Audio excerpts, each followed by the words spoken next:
প্রত্যেক বাহুর দৈর্ঘ্য 2 মিটার বাড়ালে আর ক্ষেত্রফল 6√3 বর্গ মিটার বেড়ে যায়, ত্রিভুজটির বাহুর দৈর্ঘ্য নির্ণয় করতে হবে। আমরা এই বাহুর দৈর্ঘ্য যেহেতু নির্ণয় ধরি, প্রত্যেক বাহুর দৈর্ঘ্যটা এ সমবাহু ত্রিভুজ, এবং বোঝার সুবিধার্থে তার একটা ক্ষেত্রফল আমরা লিখে রেখেছি। সমবাহু ত্রিভুজের যদি প্রত্যেকটা বাহু যদি এ ধরি, তাহলে তার ক্ষেত্রফল হবে √3/4 a স্কয়ার বর্গ একক। তাহলে আমরা এখান থেকে যখন সমাধান করব, চিত্রটা আঁকবো, আঁকার পরে লিখব, মনে করি কি মনে করব আমরা, দেখো এখান থেকে সমবাহু ত্রিভুজের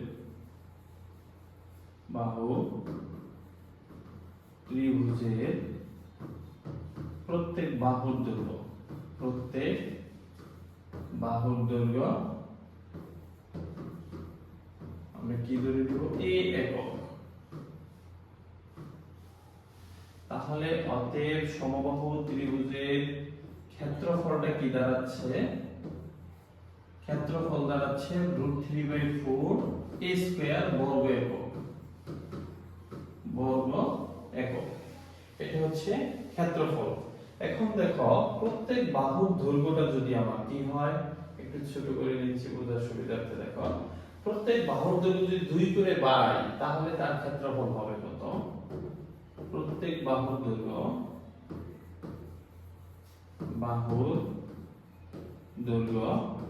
2 একক বৃদ্ধি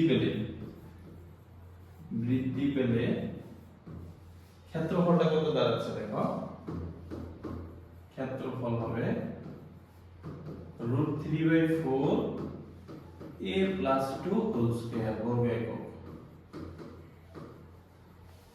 তাহলে দেখো যদি প্রত্যেক বাহুর দৈর্ঘ্যটা আমার বৃদ্ধি পায়, তাহলে বাহুটা হবে a + 2, তাহলে ক্ষেত্রফলটা কত হবে? √3/4 বাহু স্কয়ার a + 2 হোল স্কয়ার। এখন আমরা দিয়ে যাব প্রশ্ন মতে হবে বড়টার ক্ষেত্রফল থেকে ছোটটার ক্ষেত্রফল বিয়োগ করলে যেটা হবে সেটা দেওয়া আছে এখানে 6√3 এর সমান। প্রশ্ন মতে হচ্ছে √3/4 a + 2 whole square minus √3/4 a square equal হবে 6√3। এটা মনে রাখবে, একক অঙ্কের মধ্যে ক্ষেত্রফলের পরিমাণ এক রকম থাকে। তাহলে যেই থাকবে তুমি বড়টার ক্ষেত্রফল থেকে ছোটটার ক্ষেত্রফলটা কি করবা, বিয়োগ করে দিয়ে এটা প্রশ্ন মতে দিয়ে দিবা। আচ্ছা, এখন আমরা উপরে চলে যাচ্ছি। দেখো এটাকে আমরা সলিউশন করে এর মানটা বের করব।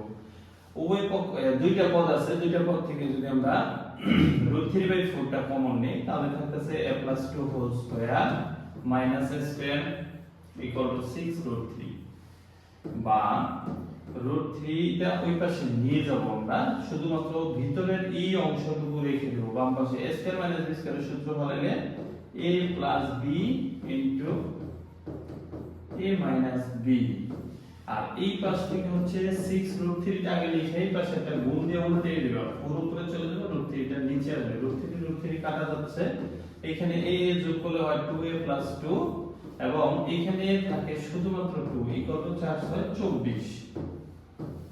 তারপরে দেখো এখান থেকে যদি আমরা 2 এর পাশে নিয়ে যাই, তাহলে 2a + 2 ইকুয়াল টু 24 কে 2 দিয়ে ভাগ করলে থাকে 12, 2a ইকুয়াল টু 12 - 2, বা a ইকুয়াল টু 10/2।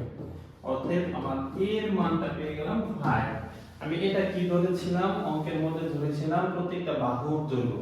মনে করি সমবাহু ত্রিভুজের প্রত্যেক বাহুর দৈর্ঘ্য a, এবং প্রশ্নে কিন্তু আমার এইটাই চেয়েছে, ত্রিভুজের বাহুর দৈর্ঘ্যটাই নির্ণয় করো। তাহলে আমি অলরেডি যেটা পেয়েছি এটাই হচ্ছে অতএব ত্রিভুজের প্রত্যেক বাহু সমান 5 একক বা 5 মিটার। কেন মিটার দিলাম? ক্ষেত্রফলটা বর্গ মিটারে আছে। তো আশা করছি সবাই বুঝতে পেরেছো। এবার চলো 6 নম্বর অঙ্কে চলে যাই আমরা। 6 নম্বর, একটি ত্রিভুজের দুই বাহুর দৈর্ঘ্য যথাক্রমে 26 মিটার, 28 মিটার এবং ক্ষেত্রফল 182 বর্গ মিটার হলে বাহুদের অন্তর্ভুক্ত কোণ কত? এই ডাক থেকে আমাদের একটা চিত্র আঁকে রেখেছি। দেখো এবিসি একটা ত্রিভুজ, যার দুইটি সন্নিহিত বাহুর মান 26 মিটার এবং 28 মিটার। এবং এর ক্ষেত্রফল যেহেতু আছে তাহলে তাদের অন্তর্ভুক্ত কোণটাই বের করতে বলেছে। এটার জন্য আমরা সূত্র শিখেছিলাম ক্ষেত্রফল সমান half into ab sin theta. তাহলে আমরা এখানে সহজেই লিখতে পারি, ধরি বা মনে করি, এখানেও লিখতে পারি আমরা, মনে করি ত্রিভুজের একটি বাহু, a ইকুয়াল টু হচ্ছে 26 মিটার এবং ত্রিভুজের অপর বাহু b ইকুয়াল টু হচ্ছে 28 মিটার। তাহলে প্রশ্ন মতে চলে যাব আমরা। প্রশ্ন মতে half ab sin theta equal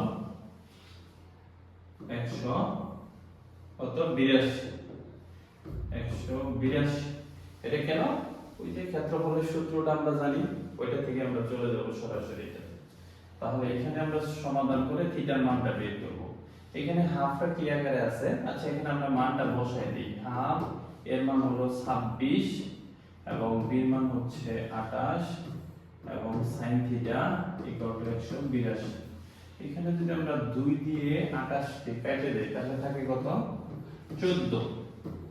তাহলে 364 sin থিটা ইকুয়াল টু 182 বা sin থিটাটা বামে রেখে দিলাম ইকুয়াল টু 182 ভাগ হচ্ছে 364।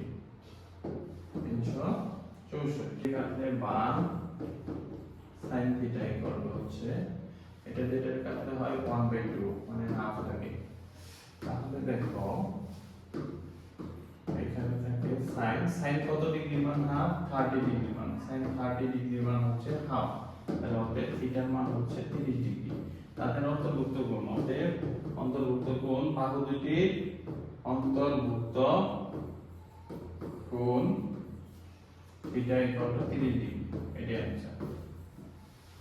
আমরা 7 নম্বর একটি সমদ্বিবাহু ত্রিভুজের সমান সমান বাহুর দৈর্ঘ্য 10 মিটার এবং ক্ষেত্রফল হচ্ছে 48 বর্গ মিটার হলে ভূমির দৈর্ঘ্য নির্ণয় করো। তাহলে এখানে একটা সমদ্বিবাহু ত্রিভুজ এঁকে নিয়েছি যার সমান সমান বাহু a ইকুয়াল টু কত দেওয়া আছে 10 আর b মানটা বের করতে বলছে, ভূমির দৈর্ঘ্য নির্ণয় করো। আর সমদ্বিবাহু ত্রিভুজের সমান সমান বাহু যদি a, ভূমি যদি b হয়, ক্ষেত্রফল আমরা জানি কত? p/4 √4 a square minus b square. তাহলে এখানে আমরা এটাকে ধরে নিব, মনে করি সমদ্বিবাহু ত্রিভুজের সমান বাহু বাহু a ইকুয়াল টু 10 মিটার এবং সমদ্বিবাহু ত্রিভুজের ভূমি b ইকুয়াল টু কত হবে? 1 বের করতে হবে। তাহলে দেখো আমরা এখানে ক্ষেত্রফল যেহেতু দেওয়া আছে কত? 48 বর্গ মিটার। আমরা সরাসরি প্রশ্ন মতে চলে যাব।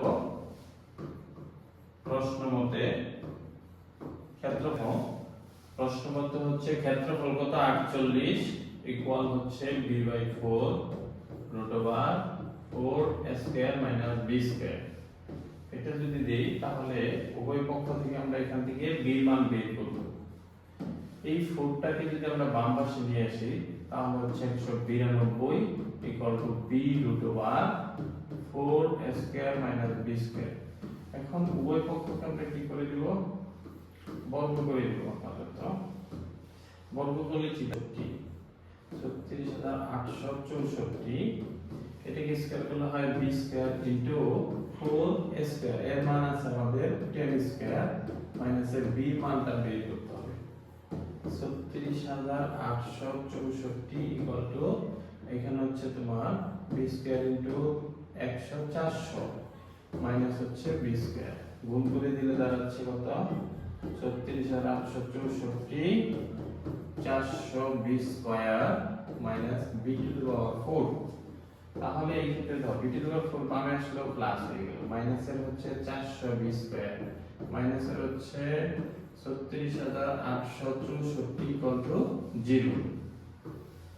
তাহলে বা 20 এটাকে আমরা কি করব? মিডল টার্ম করব। b to the power 4 minus এখানে যেহেতু 400 কে দুইটা বর্গ সংখ্যায় ভাঙলেই এটা মিলে যাবে, বোঝা যাচ্ছে, কারণ b টু দি পাওয়ার 4 থাকলে মাঝখানে মিলনটাও দুইটা বর্গ সংখ্যাই হয়।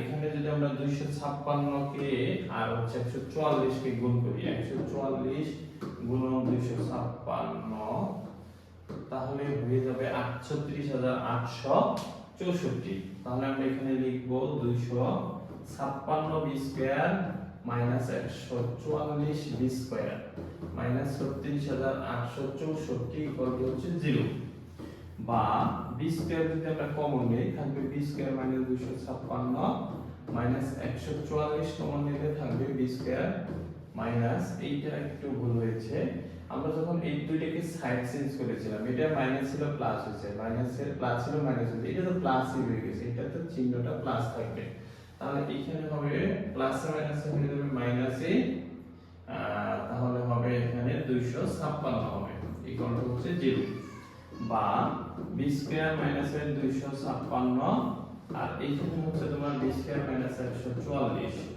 ইকুয়াল টু হচ্ছে 0। এখন এটাকে যদি আমরা অতএব কি লিখতে পারি, অতএব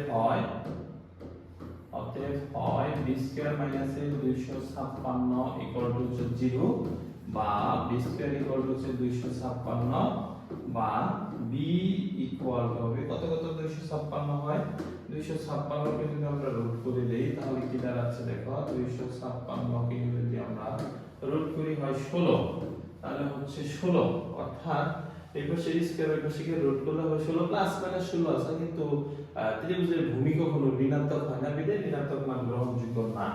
আবার এখানে লিখতে পারি আমরা অথবা b square minus 144 equal to 0, বা b স্কয়ার ইকুয়াল টু 144, অতএব b মান এখানে হচ্ছে 12/144। তাহলে আমরা কি পেয়ে গেলাম, ত্রিভুজটির ভূমি, অতএব ত্রিভুজটির ভূমি b ইকুয়াল 16 মিটার অথবা 12 মিটার, দুইটাই সম্ভব, অ্যানসার দুইটাই হবে, 12 মিটার দিলেও হচ্ছে 16 মিটার দিলেও হয়ে যাচ্ছে।